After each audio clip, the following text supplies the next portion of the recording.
चलो, कैसे हो सभी बच्चे? उम्मीद है सभी बढ़िया होंगे। ठीक है, तो हमने दो चैप्टर कंप्लीट कर लिए हैं। ठीक है, सभी बच्चों को डेली बेसिस पे रिवीजन करना है।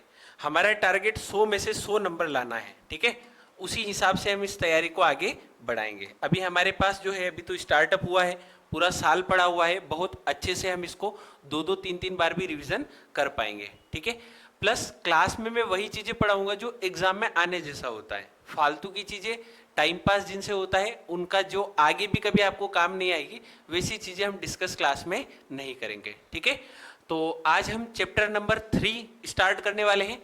चैप्टर का नाम है दो चर वाले रैखिक समीकरण युग्म। ठीक है, दो चर वाले रैखिक समीकरण युग्म। तो इसकी जो प्रश्नावली 3.1 ये कभी एग्जाम में नहीं पूछी जाती है, तो इसको हमें बिल्कुल भी नहीं पढ़ना है, क्योंकि ये जो पूरी विधि है ये ग्राफी विधि से हल करने वाले क्वेश्चन है। तो एग्जाम के पॉइंट ऑफ व्यू से आपके लिए दो ही विधियां इंपॉर्टेंट है, जिनमें दो चर वाले रैखिक समीकरण हम सोल्व करते हैं। पहली विधि है प्रतिस्थापन विधि। ठीक है, पहली विधि कौन सी है? प्रतिस्थापन विधि।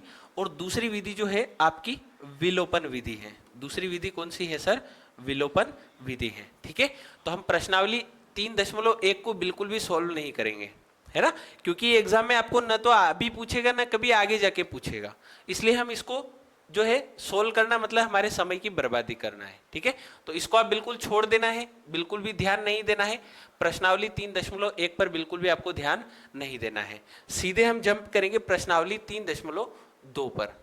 ठीक है, अच्छा, प्रश्नावली 3.1 में कुछ ये वाले जो इसका पहला क्वेश्चन छोड़ देना है, दूसरे क्वेश्चन में ये वाले क्वेश्चनों को देख लेना है। ठीक है, क्योंकि ये कभी आपको जो है ऑब्जेक्टिव में हेल्प कर देंगे, और कभी कभी जो लघु उत्तरीय होते हैं, अधि लघु उत्तरीय होते हैं, उनमें ये क्वेश्चन को पूछ लेते हैं। ठीक है, तो क्वेश्चन नंबर 2 को हम डिस्कस करेंगे। प्रश्नावली 3.1 का पहला प्रश्न हमें छोड़ देना है। प्रश्न नंबर 1 जो है उसको हमें छोड़ देना है, उसको हमें बिल्कुल भी ध्यान में नहीं रखना है। अब आते हैं प्रश्नावली 3.1 के दूसरे प्रश्न पर। ठीक है, क्लियर है? तो यहां पर मैं आपको 3 बिंदु लिखाऊंगा, उन तीनों को पहले आप मेरे साथ 2-3 बार याद करेंगे, उसके बाद हम क्वेश्चन को शुरू करेंगे। ठीक है, तो 3 बिंदु है। पहला बिंदु, यदि a1 बटा a2 बराबर नहीं है b1 बटा b2 के। ये a1 a2 क्या है, b1 b2 क्या है, सब समझ में आ जाएगा, कोई घबराने वाली बात नहीं है। ठीक है, मेरे साथ जो है मैं जैसा सिखाता हूं वैसा सीखते जाना है। तो हमने पहला बिंदु क्या पढ़ा है? a1 बटा a2, यहाँ पे a2 आएगा, माफ कीजिएगा, यहाँ पे a2 आएगा। ठीक है, यहाँ पे a2 आएगा। तो a1 बटा a2 बराबर नहीं है, इक्वल टू के ऊपर क्रॉस लगाने का मतलब क्या है? बराबर नहीं है b1 बटा b2 के। तो इसको हम बोलते हैं प्रतिच्छेद, केवल एक बिंदु पर प्रतिच्छेद। ठीक है, केवल एक बिंदु पर प्रतिच्छेद। अरे याद रहेगा कि नहीं रहेगा? केवल एक बिंदु पर प्रतिच्छेद। 2-3 बार इस पॉइंट को जो है अपनी कॉपी में लिखो और उसके बाद उसको 2-3 बार पढ़ो। क्या बोला है मैंने? इसको आपको बिल्कुल पढ़ना है। ठीक है, केवल एक बिंदु पर जो है प्रतिच्छेद करेंगी। अरे क्लियर है?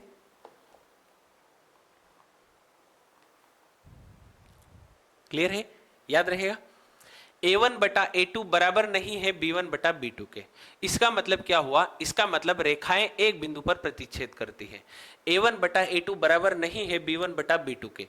इसका मतलब क्या हुआ सर? इसका मतलब यह हुआ है कि रेखाएं केवल एक बिंदु पर प्रतिच्छेद करती है। याद रहेगा? a1 बटा a2 बराबर नहीं है, इसका मतलब क्या है? बराबर नहीं है किसके? b1 बटा b2 के। तो इसका मतलब क्या होगा? केवल रेखाएं एक बिंदु पर प्रतिच्छेद करेगी। अब आते हैं सर दूसरे बिंदु पर। बहुत आसान आसान बातें हैं, इनसे आप जो है क्वेश्चनों को हवा में उड़ा देंगे। ठीक है, a1 बटा a2 बराबर है b1 बटा b2 के और बराबर है c1 बटा c2 के। क्या बोला मैंने? तीनों बराबर है। a1 बटा a2, b1 बटा b2, c1 बटा c2। a1 बटा a2, b1 बटा b2, c1 बटा c2 आपस में क्या है? बराबर है। कहीं पर बराबर पर क्रॉस लगाया है क्या? नहीं लगाया। तो क्रॉस नहीं लगाए, इसका मतलब तीनों आपस में क्या है? बराबर है। इसको हम बोलेंगे कि रेखाएं समपाती है। क्या बोलेंगे? रेखाएं समपाती है। तीनों का मतलब भी मैं आपको समझाऊंगा, प्रतिच्छेद क्या होता है, संपाती क्या होता है और समानांतर क्या होता है। इन तीनों को भी हम बहुत ही अच्छे से डिस्कस करने वाले हैं, ठीक है। तो दो बातें समझ में आई होगी। अब आते हैं सर तीसरी बात पर। तीसरी बात यह है, अभी क्वेश्चनों की तरफ ध्यान नहीं देना है, क्वेश्चनों तो आपको कुछ लगेगा ही नहीं कि क्वेश्चन हमने बनाए हैं, पहले मेरी बातों को ध्यान से सुनना है, ठीक है। तीसरा पॉइंट है a1 बटा a2 तो बराबर है b1 बटा b2 के, लेकिन बराबर नहीं है c1 बटा c2 के। भाई ये दोनों तो भाई भाई है, लेकिन ये इनका क्या है, दुश्मन है। यहां पर ये दोनों दुश्मन थे, यहां पर तीनों भाई हो गए, यहां पर ये दोनों भाई हो गए और ये क्या हो गया, दुश्मन हो गया। तो इसको हम बोलेंगे कि रेखाएं समानांतर हैं। क्या बोलेंगे, रेखाएं समानांतर हैं, रेखाएं समानांतर हैं। अरे याद रहेगा कि नहीं रहेगा, रेखाएं समानांतर हैं। 3 बार कम से कम बिना देखे देख, अभी लाइव क्लास जो चल रही है, वीडियो को रोको, मैं भी रुक रहा हूं आपके लिए 1 मिनट के लिए, इन तीनों पॉइंट को बिना देखे देख कॉपी में लिख डालो, ठीक है। कि a1 बटा a2 बराबर नहीं है b1 बटा b2 के, तो इसको हम क्या बोलेंगे कि रेखाएं एक बिंदु पर प्रतिच्छेद करती है, रेखाएं एक बिंदु पर प्रतिच्छेद करती है। दूसरा पॉइंट, तीनों बराबर है तो रेखाएं समपाती है, तीनों बराबर है तो रेखाएं समपाती है। तीसरा पॉइंट, ये दोनों तो बराबर है, ये बराबर नहीं है, तो इसको बोलेंगे रेखाएं समानांतर हैं। क्या बोलेंगे, रेखाएं समानांतर हैं। जल्दी से अपनी अपनी कॉपी में जो है इन सभी को लिख दीजिए, ठीक है। अरे क्लियर है,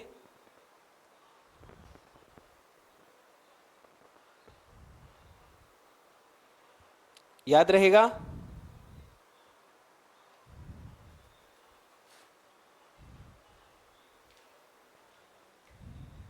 क्लियर हुआ, लिख लिया बेटा, चलो, है ना। तो आगे समझते हैं। अब देखो, यदि रेखाएं प्रतिच्छेदी है, यदि रेखाएं समपाती है, तो इन दोनों को हम बोल सकते हैं, इन दोनों को हम, मैं थोड़ा उधर इसको स्क्रॉल कर रहा हूं, अभी हम क्वेश्चन के ऊपर बात नहीं कर रहे, अभी हम पहले केवल कॉन्सेप्ट को सीख रहे हैं। तो इन दोनों को हम बोल सकते हैं कि इनके युग्म संगत हैं। क्या बोल सकते हैं, इनके युग्म क्या है, संगत है।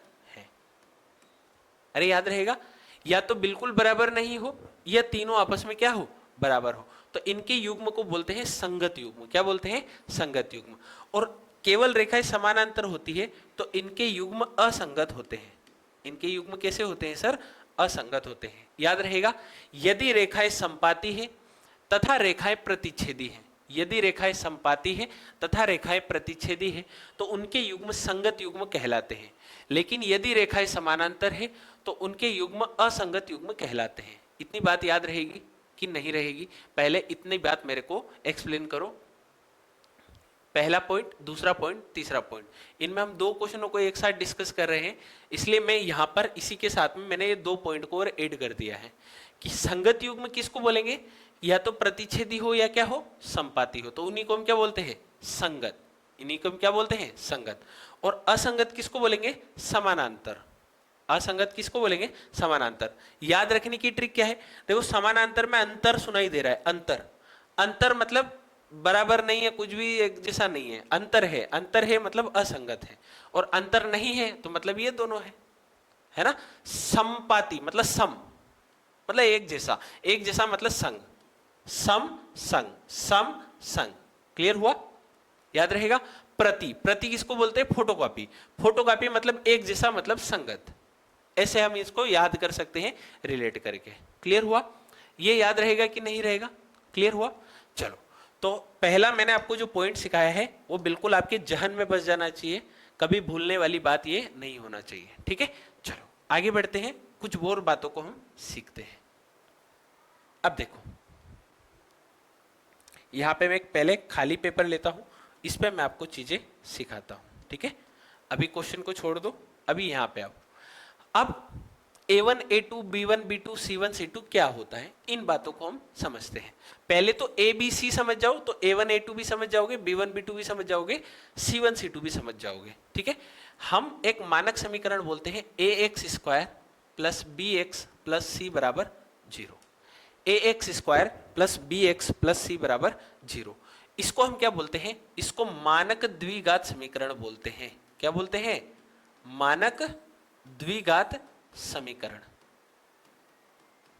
अब होता कुछ भी नहीं है, अगर दो समीकरणें हो तो इसको A1, इसको B1 और इसको क्या बोल देते हैं, C1 बोल देते हैं। और दूसरी समीकरण एक और ऐसी कैसी लिख दो, ax square plus bx plus c बराबर क्या हो, 0। और दो समीकरण है इसलिए इसको A2, B2 और C2 लिख देते हैं। बाकी और कुछ भी विशेष बात यहाँ पर नहीं है। क्लियर हुआ? तो इससे सारी बातों को कंपेयर किया जाता है। कंपेयर कैसे करते हैं, मेरी बात को ध्यान से समझना, 2 मिनट के लिए ध्यान से समझना। मैं यहां पर लिख रहा हूं समीकरण को ax square plus bx plus c बराबर 0। इसको दिमाग में बसा लेना है, बिल्कुल दिमाग में हमारे छप जाना चाहिए। क्लियर हुआ? अब मैंने मान लो कोई भी समीकरण लिखी, मैंने पहली समीकरण लिखी 3x प्लस 4y माइनस 5 बराबर 0। अब मैं आपको बोलता हूं कि a1 क्या होगा या फिर a क्या होगा। अभी a1 a2 छोड़ो, a क्या होगा। तो आप बोलोगे सर a जो है वो बराबर किसका, x को छोड़ के, सॉरी एक मिनट, यहां पर जो है, यहां पे x लिखना था मुझे और यहां पे स्क्वायर लगाना था, ठीक है, 4x माइनस 5। क्लियर हुआ? हाँ। तो यहां पर a क्या होगा, तो x स्क्वायर का जो गुणांक है वो a होगा। x स्क्वायर का गुणांक कितना दिख रहा है, 3, तो a का मान कितना हो गया सर, 3। क्लियर हुआ?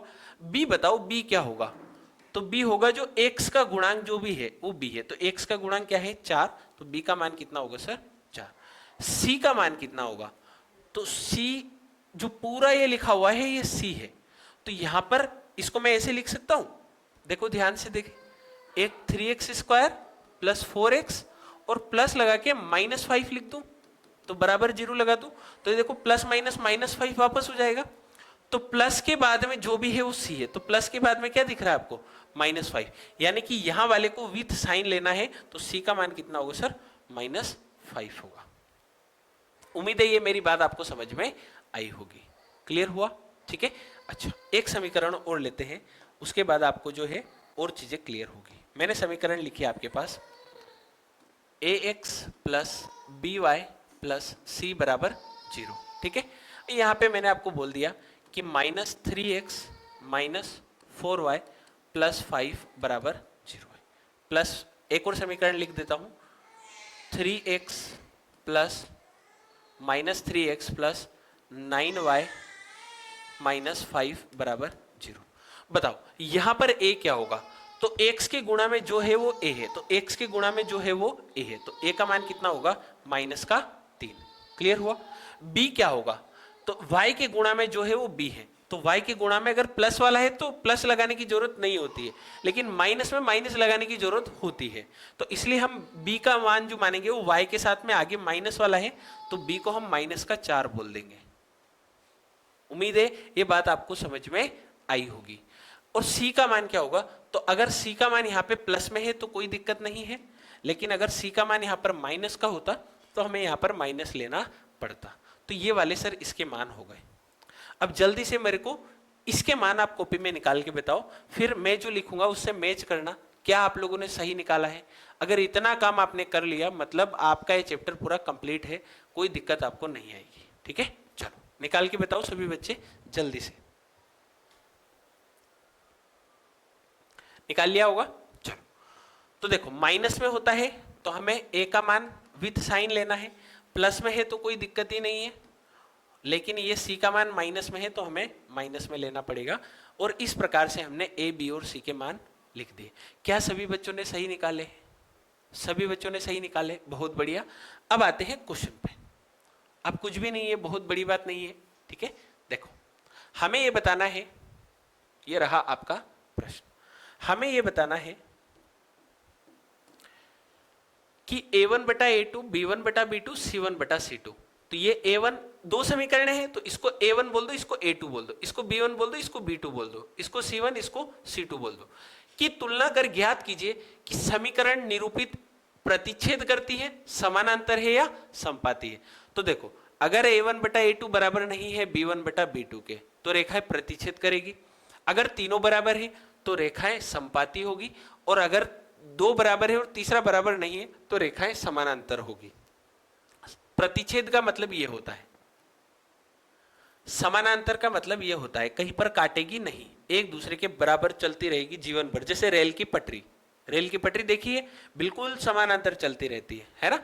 और संपाति का मतलब होता है बिल्कुल एक दूसरे के ऊपर, बिल्कुल एक दूसरे के ऊपर, तो यह होता है संपाति। क्लियर हुआ? एक के ऊपर एक संपाति होता है, एक दूसरे के समानांतर, यानी कि रेल की पटरी जैसा। कभी कहीं पे मेज खाता हुआ दिखता है क्या? एक जैसी चलती रहती है पटरी, तो जैसे भी चलेगी एक जैसे समानांतर चलेगी, तो इसको समानांतर। और कहीं पर एक जगह काट देगी तो उसको बोलेंगे प्रतिच्छेद करती है। ठीक है, तो इनके मतलब भी मैंने आपको समझा दिए हैं। अब आते हैं क्वेश्चन सोल्व कैसे होगा सर, जल्दी से ये बताओ। ठीक है, तो आप सीधा लिखोगे सॉल्यूशन में, तुलना करने पर, तुलना करने पर बताओ a1 कितना होगा, तो आप बोलोगे सर 5, b1 कितना होगा, तो आप बोलोगे सर -4, c1 कितना होगा, तो आप बोलोगे सर 8। आप कितना बोलोगे? 8, है ना। ये बीच में कोमा लगाया हुआ है और ये यहाँ पे 1 है, यहाँ पे 1 लिखा है और यहाँ पर भी ये 1 लिखा हुआ है। उम्मीद है ये बात समझ में आई होगी। अब बताओ a2 कितना होगा, तो a2 की समीकरण ये वाली है, ये a1 वाली थी। ठीक है, ये एरो आपको नहीं लगाना है, ये मैं आपको समझाने के लिए लगा रहा हूं। ठीक है, तो a2 कितना होगा, तो इससे कंपेयर करो 7। b2 कितना होगा, तो आप बोलोगे सर b2 है 6, और c2 कितना होगा, तो c2 होगा सर -9। अरे क्लियर हुआ? अब आपको क्या करना है, अब आपको करना है a1 बटा a2 के, a1 बटा a2। ठीक है, तो a1 बटा a2 कितना होगा, 5/7। a1 बटा a2 कितना होगा, 5/7। बताओ b1 बटा b2 कितना होगा, तो b1 बटा b2 होगा, यहाँ पे कोमा लगा देना है, b1 बटा b2 कितना होगा, तो आप बोलोगे सर -4/6। इतना करने के बाद आपको देखना है कि इसको काटने पर कितना आ रहा है, तो 2 से काटो, 2 दूना 4, 2 तिया 6। क्या आपको a1 बटा a2 b1 बटा b2 के बराबर दिखा? नहीं दिखा। अगर ये दोनों बराबर नहीं दिखे तो यहीं पर हमारा क्वेश्चन खत्म हो जाएगा कि ये दोनों बराबर नहीं है, अर्थात a1 बटा a2 बराबर नहीं है b1 बटा b2 के, अतः रेखाएं प्रतिच्छेदी हैं, अतः रेखाएं प्रतिच्छेदी है। अरे क्लियर हुआ कि नहीं हुआ? एक बार सभी बच्चे जो है जल्दी से मुझे बताएं, क्या ये बात आपको समझ में आई कि नहीं आई? कुछ भी नहीं किया है, ये a1 a2 b1 b2 c1 b2 सब यहाँ से देख के फोटोकॉपी करी है। फिर मैंने तो क्या किया है, a1 बटा a2 को करके देखा, 5/7 आया।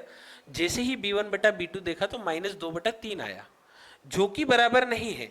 अगर बराबर नहीं है तो रेखाएं यहाँ से खत्म हो गई, यहाँ से क्या हो गई, प्रतिच्छेदी हो गई।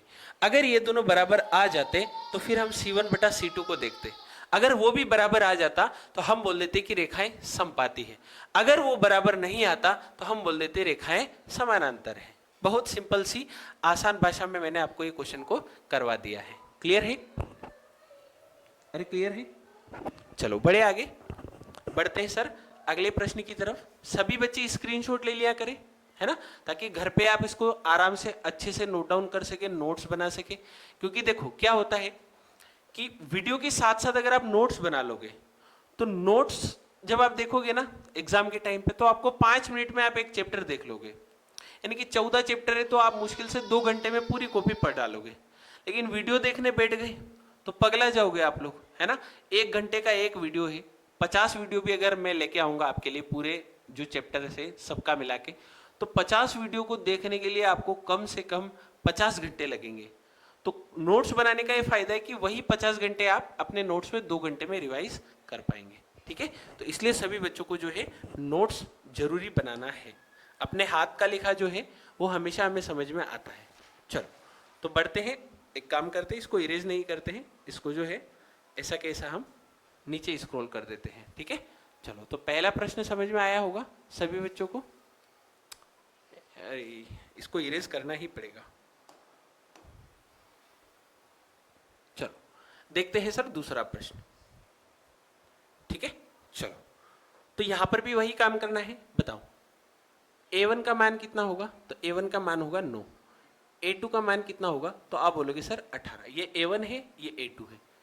बताओ b1 का मान कितना होगा, तो आप बोलोगे सर 3। b2 का मान कितना होगा, तो आप बोलोगे सर b2 का मान है 6। इतना करने के बाद आपको देखना है, मन में सोचना है कि 9 और 18 काटेंगे 1/2 आएगा, ये भी 1/2 आएगा, यानी कि अभी दोनों बराबर है, तो अभी यहाँ पर क्वेश्चन हम खत्म नहीं कर सकते, तो हमें C1/C2 भी देखना पड़ेगा। तो C1 कितना होगा, तो C1 आप देखोगे 0 है, सॉरी C1 कितना है 12 है, और C2 कितना है 24 है। आपको दिख रहा है 1/2 1/2 1/2, तो हमें देखना पड़ेगा सोल्व करने के बाद। A1/A2 कितना हुआ सर, तो आपने बोला सर 9/18, तो काटा तो कितना आया 1/2, ठीक है। फिर B1/B2 कितना आया, तो B1/B2, तो आपने देखा सर 3/6, काटा कितना आया 1/2, और C1/C2 कितना आया, सर C1/C2 जो है वो 12/24 आया, काटने पर कितना आया 1/2 आया। क्लियर हुआ? आपको दिख रहा है A1/A2 बराबर है B1/B2 के और बराबर है C1/C2 के। तो आप बोल सकते हो अर्थात या फिर ऐसा बोल सकते हो चूंकि लगा सकते हो, चूंकि है ना, जिसको अर्थात नहीं लिखना वो चूंकि लगा देगा। चूंकि A1/A2 बराबर है B1/B2 के बराबर है C1/C2 के, अतः रेखाएं क्या होगी बताओ, तीनों बराबर किस में होते, सभी बच्चे कमेंट करो। तो अतः रेखाएं क्या होगी सर, समपाती होगी, अतः रेखाएं समपाती होगी। क्लियर हुआ कि नहीं हुआ? भाई तीनों दोस्त थे तो तीनों समपाती है, दो दोस्त थे तीसरा दुश्मन है तो समानांतर हो गया, और जब दोनों ही शुरुआत के ही दोनों दुश्मन है तो वो प्रतिच्छेद हो गए, लड़ने वाले हो गए। अरे क्लियर हुआ? सभी बच्चे जो है इसी प्रकार से लिख के आएंगे, इसी प्रकार से अगर आप लिख के आएंगे तो पूरे में से पूरे नंबर मिलेंगे आपको, है ना, आपका नंबर जो है कहीं पर कटने वाला नहीं होगा, ठीक है। अरे कर लोगे, क्योंकि बोर्ड एग्जाम में स्टेप के नंबर ज्यादा मिलते हैं, है ना, तो हमें स्टेप बाय स्टेप बताना है उसको कि देखो हमने पहले A1 A2 निकाला है, फिर उसको देखा है, फिर उसको काटने के बाद देखा है कि बराबर है कि नहीं है, उसके बाद हमने हमारा उत्तर दिया है, ठीक है। चाहने को आप ये डायरेक्ट ये भी लिख सकते हो, है ना, ऐसे तो मन में भी कर सकते हो, 9/18 3/6 12/24 बराबर है कि नहीं दिख जाता है, लेकिन हमें ऐसा करना नहीं है, ठीक है। चलो आगे बढ़ते हैं प्रश्न नंबर 3 पर, और ये रहा आपका प्रश्न नंबर 3, ठीक है। स्क्रीनशॉट लेते जाना है, मैं वापस रिपीट कर रहा हूं, यहां पर देखो A1 बताओ, A1 बताओ कितना होगा, सभी बच्चे कमेंट करो A1 कितना होगा। एक मिनट, है ना, कौन सा वाला प्रश्न था हमारा,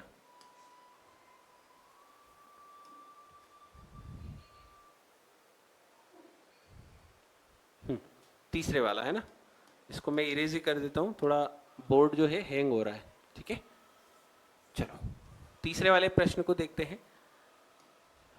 तीसरे वाला जो प्रश्न है वो भी काफी सिंपल है, बस आपको ये देखना है कि A1 A2 B1 B2 और C1 C2 में क्या है, ठीक है। चलो तो स्टार्ट करते हैं सॉल्यूशन।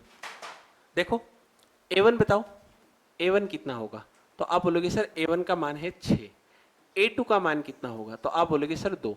ये A1 वाली समीकरण है, ये A2 वाली समीकरण है, बस इतनी बात है। क्लियर हुआ? अब बताओ B1 का मान बताओ, B1 का मान बताओ सभी बच्चे। A1 का मान 6 था, B1 का मान 2 था। हाँ A2 का मान बताओ, क्या कर रहे हैं हम, हाँ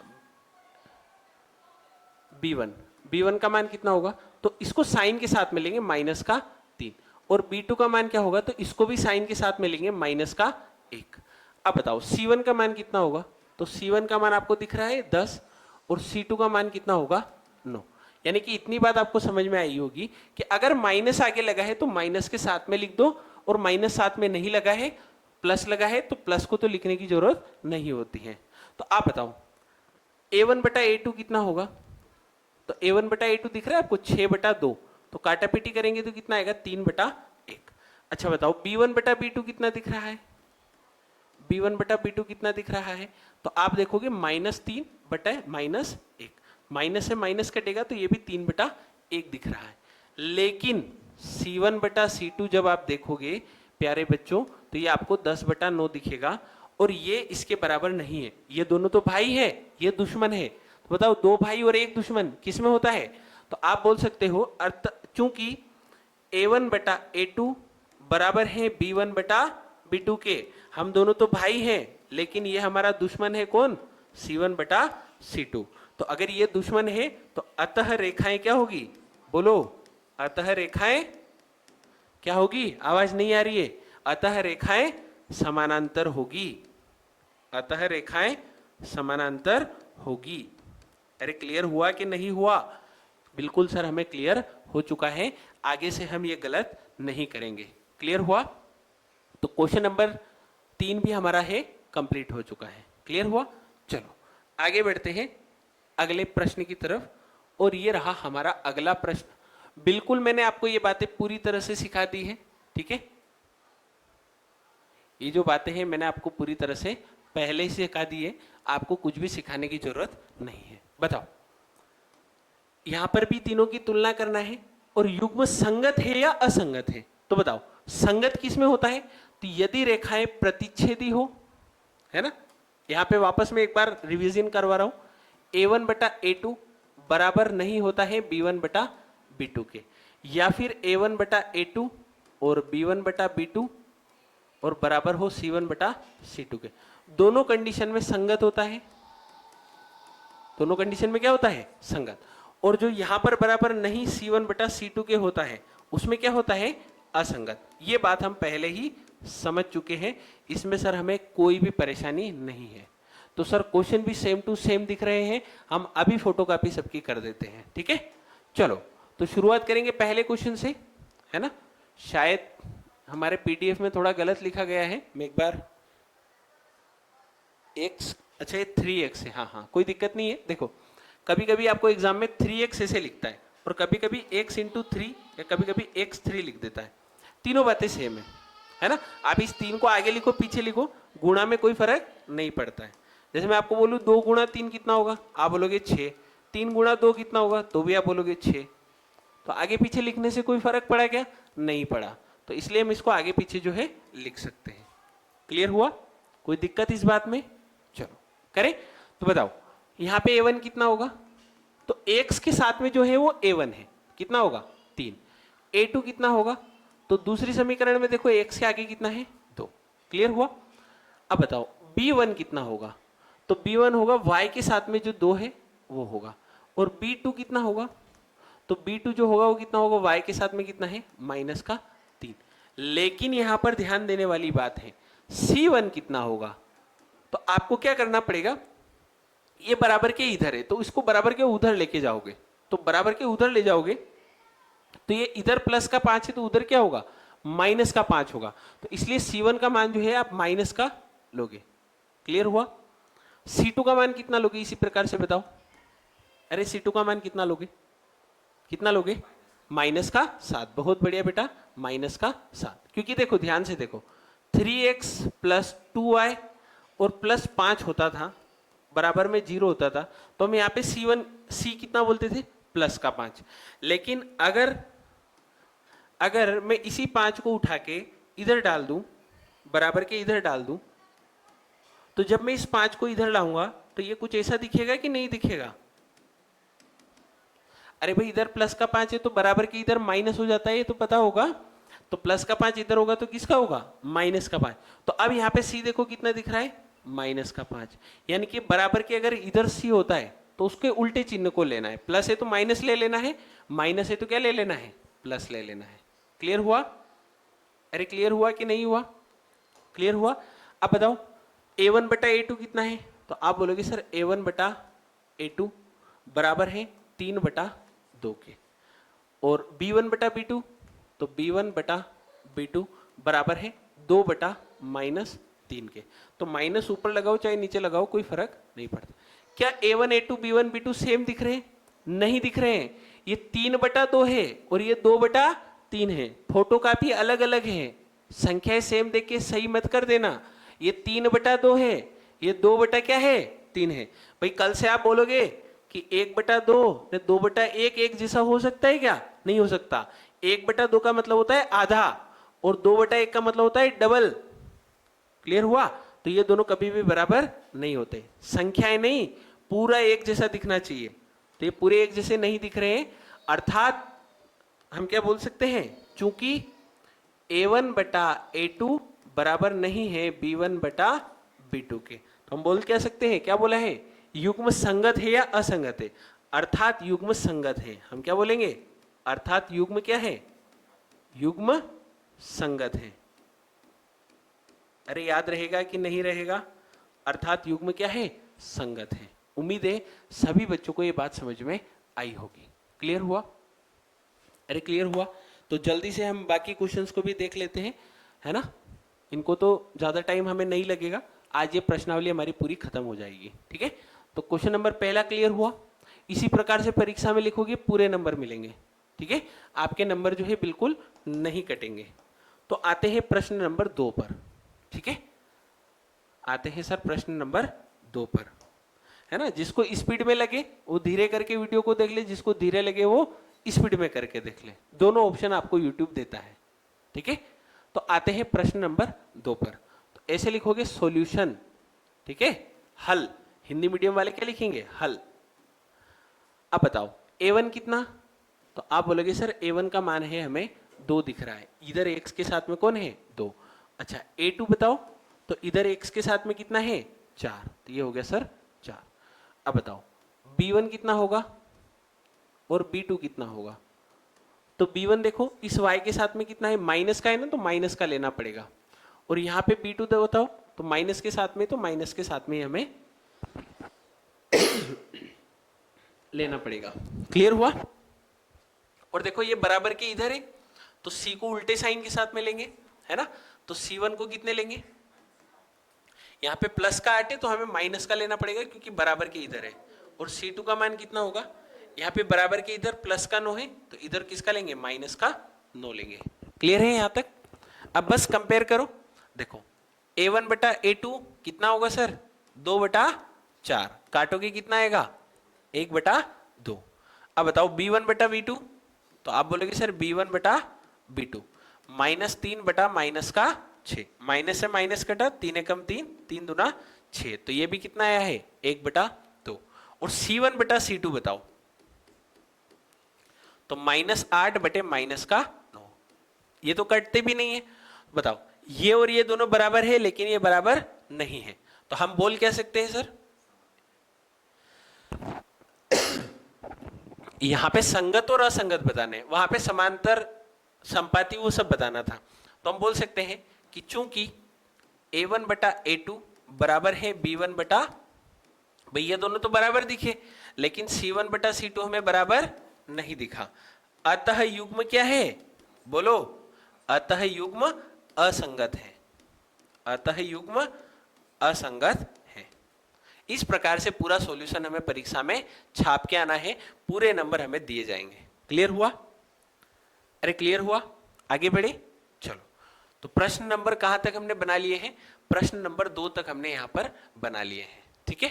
चलो आते हैं सर प्रश्न नंबर 3 पर, इसका स्क्रीनशॉट ले लीजिए इतने, ठीक है, ले लिया होगा। चलो आते हैं सर प्रश्न नंबर 3 पर, देखो प्रश्न नंबर 3, प्रश्न नंबर 3 में बताओ a1 कितना होगा, तो a1 होगा सर 3 बटा 2, और b1 कितना होगा, सॉरी a2, a2 कितना होगा, तो a2 आपको दिख रहा है 9, ठीक है। अब बताओ b1 कितना होगा, तो b1 सर y के साथ में प्लस का साइन है, तो प्लस का साइन यानी कि 5 बटा 3 ही होगा, ठीक है। और b2 कितना होगा, तो b2 होगा y के साथ में माइनस साइन है, तो माइनस का 10 होगा। क्लियर है यहाँ तक, चलो आगे बढ़ते हैं।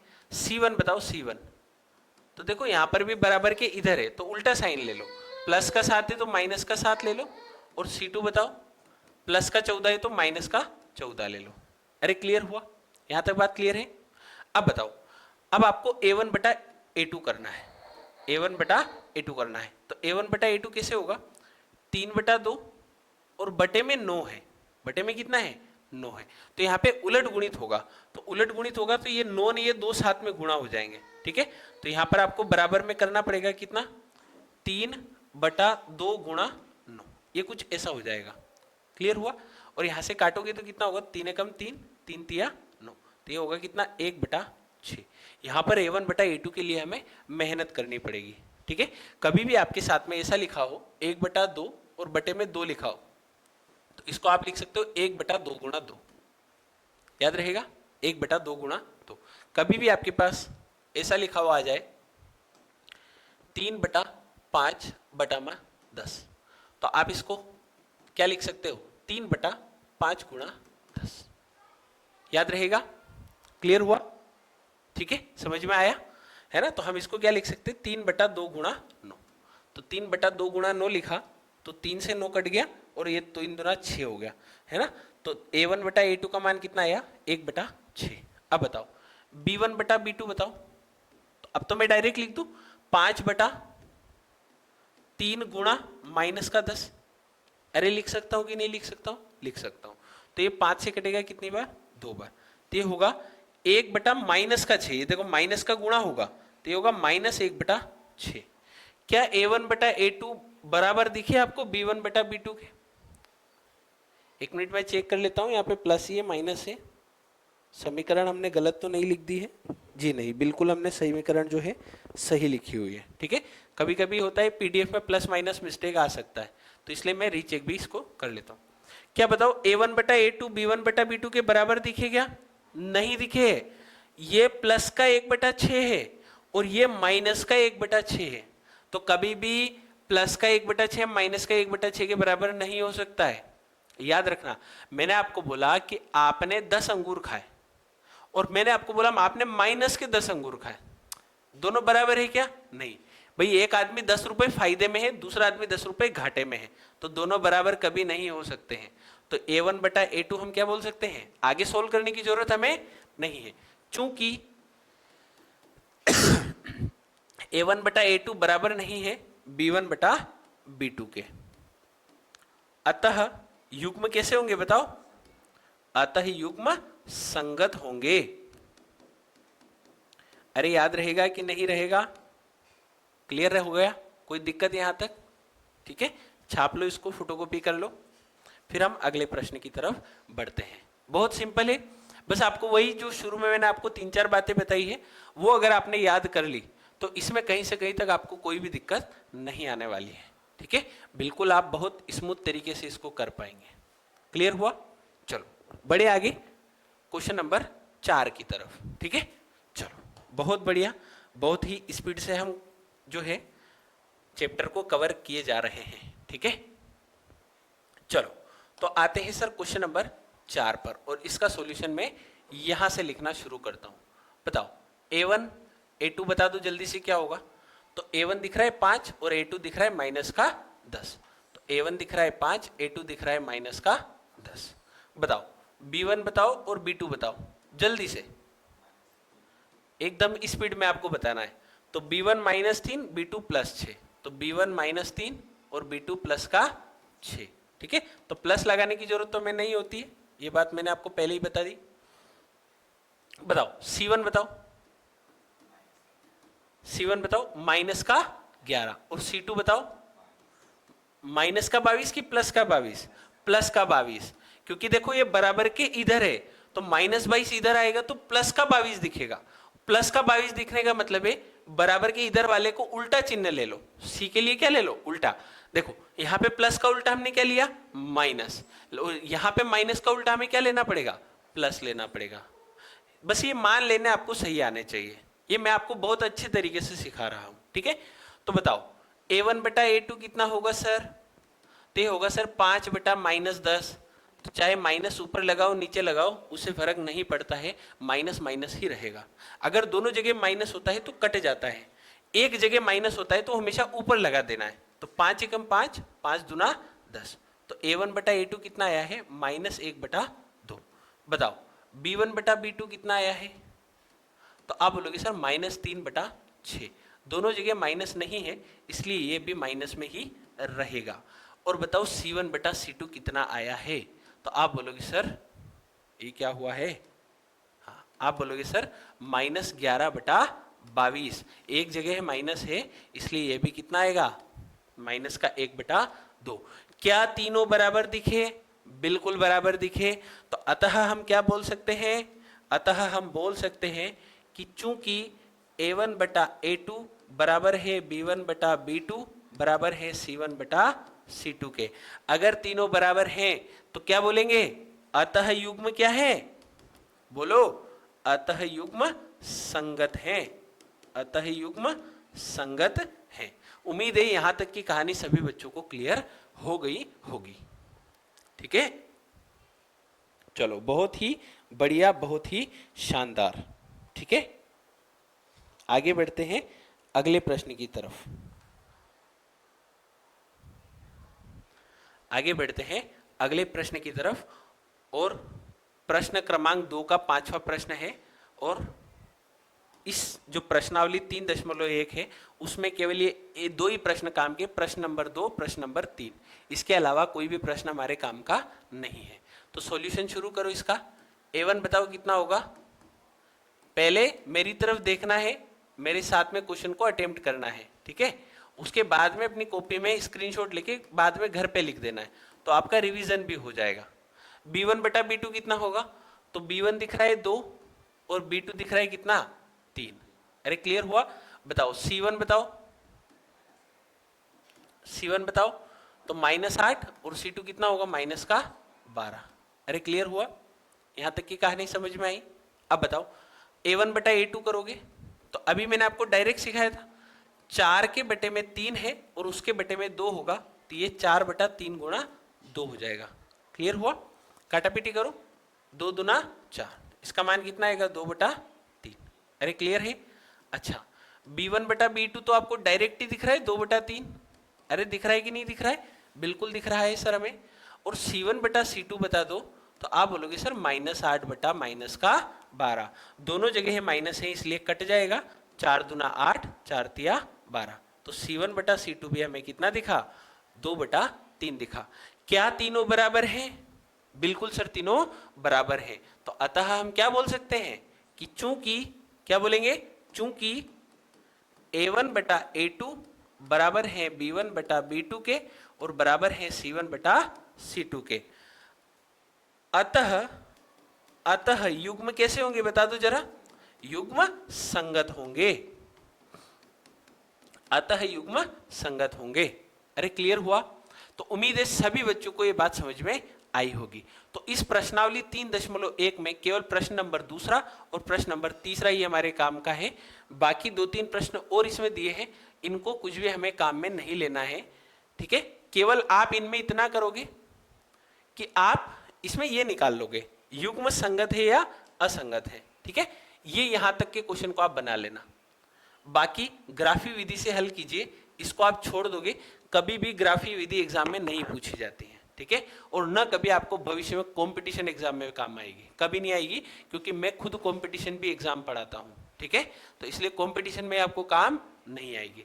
तो आप केवल संगत और असंगत अभी प्रश्न नंबर 3 में किया, वैसे आप इसको अटेम्प्ट कर लेना, आपकी प्रैक्टिस हो जाएगी। ठीक है, आपको सवाल समझ में आ जाएंगे। प्रश्न नंबर 4 में ये करना है और कल हम शुरुआत करेंगे प्रश्नावली 3.2 की, जो बहुत ही इंपॉर्टेंट है ना। और कल हम इसी के साथ सीखेंगे प्रतिस्थापन विधि। क्या सीखेंगे, प्रतिस्थापन विधि, जो आपको भविष्य में प्रतियोगिता परीक्षा जो होती है नौकरी लगाने के लिए, उसमें भी बहुत काम आती है। ठीक है, तो कल हम सीखेंगे प्रतिस्थापन विधि को, प्रश्नावली 3.2 को। ठीक है, तो वीडियो को ज्यादा से ज्यादा शेयर करें अपने दोस्तों को भी, और जो भी इस वीडियो को देखता है एक बार लाइक जरूर करें। ठीक है, मिलते हैं अगले लेक्चर में, तब तक के लिए थैंक यू।